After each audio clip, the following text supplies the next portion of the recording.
રજૂઆત કરવા આવ્યા છીએ મ્યુનિસિપાલિટીમાં। જો સાહેબ ધંધા માટે આવ્યા છીએ અમે રજૂ કરવા। અમારા ઘર ગયા, મકાન ગયા, મંદિર ગયું, હવે રોડ ઉપર આવી ગયા તો અમને બજારમાં ધંધો કરવા નથી દેતા સાહેબ।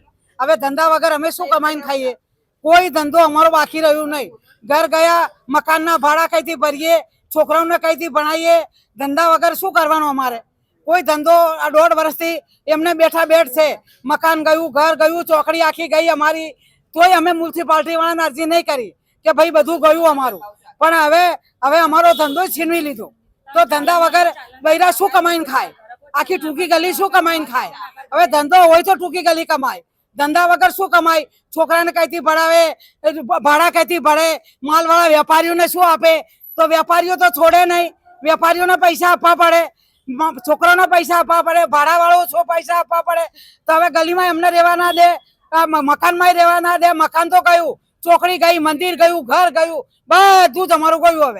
હવે કઈ આ ગલી રહી છે ધંધા હાટે, તે ગલીમાં ધંધો ના કરવા દે તમે કશું ધંધો કરીને ખાઈએ? અને છોકરા શું રાતે ઉજારીએ? 50 વર્ષથી ધંધો કરું છું, 50 વર્ષથી, પણ કોઈ દાડે આવી તકલીફ મેં નહીં જોઈ। કોઈ દાડે 50 વર્ષથી ધંધો કરું છું પણ કોઈ તકલીફ નહીં જોઈ સાહેબ। તો આપણે હેરાનગતિ વધી ગઈ।